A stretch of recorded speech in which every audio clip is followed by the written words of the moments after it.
क्या मैडम बनने वाली है झारखंड की चीफ मिनिस्टर? ये सवाल सिर्फ झारखंड और दिल्ली के सियासी गलियारे में ही नहीं बल्कि पूरे देश में चर्चा का विषय बना हुआ है। झारखंड के मौजूदा सीएम हेमंत सोरेन को प्रवर्तन निदेशालय ने 7वां नोटिस भेज दिया है। 7वें नोटिस के बाद झारखंड की राजनीति 360 डिग्री पर चेंज होती हुई दिख रही है। हेमंत सरकार को गिरफ्तार किए जाने की चर्चाएं भी तेज होने लगी हैं। गिरफ्तारी की आशंका के बीच हेमंत सोरेन ऐसी फील्डिंग सजा रहे हैं कि अगर पत्नी को सीएम की कुर्सी सौंपनी पड़े तो कहीं कोई अड़चन न आए। इस्तीफे दिलवाए जा रहे हैं, सेफ सीट खाली करवाई जा रही है और झारखंड की इस पूरी सियासी उठापटक में जो नाम सबसे ज्यादा सुर्खियों में है वो है कल्पना सोरेन का। वहीं झारखंड में सियासी उथल पुथल के बीच आज हेमंत सोरेन ने विधायक दल की बैठक भी बुला ली है।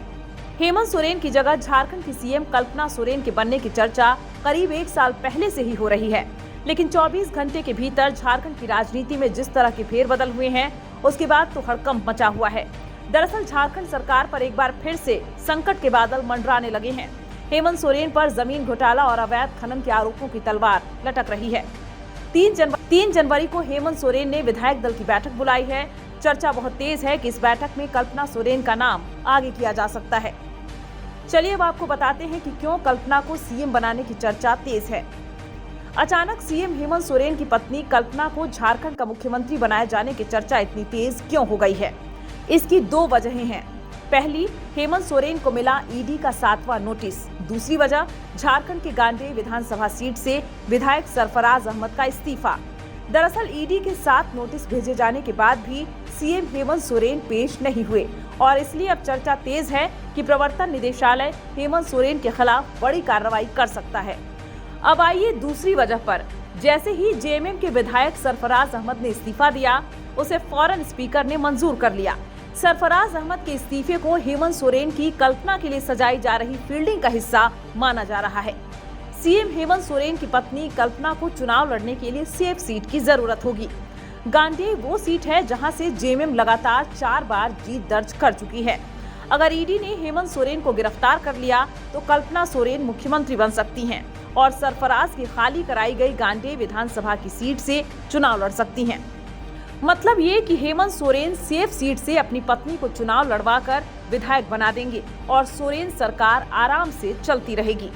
यहाँ गौर करने वाली बात यह है कि आनन फानन में हेमंत सोरेन ने पत्नी के लिए विधानसभा सीट साल के आखिरी दिन ही खाली करा दी, क्योंकि जन प्रतिनिधित्व कानून की धारा 151 के तहत ऐसी व्यवस्था है कि विधानसभा का कार्यकाल 1 साल से कम रहने पर खाली हुई सीट पर उपचुनाव नहीं होगा।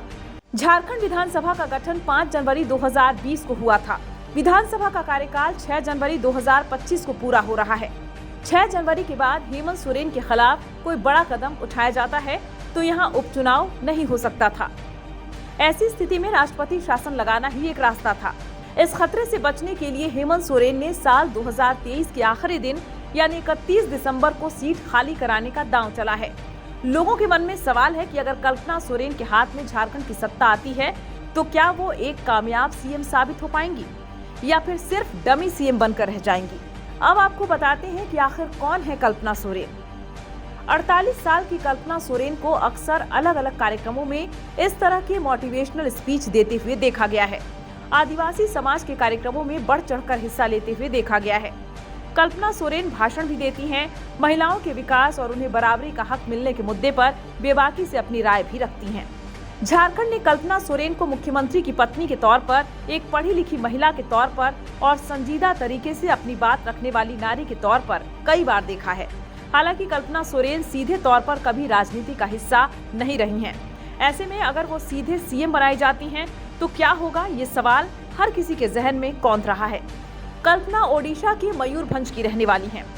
हेमंत सोरेन और कल्पना सोरेन की शादी करीब 17 साल पहले 2006 में हुई थी। हेमंत और कल्पना के 2 बच्चे हैं।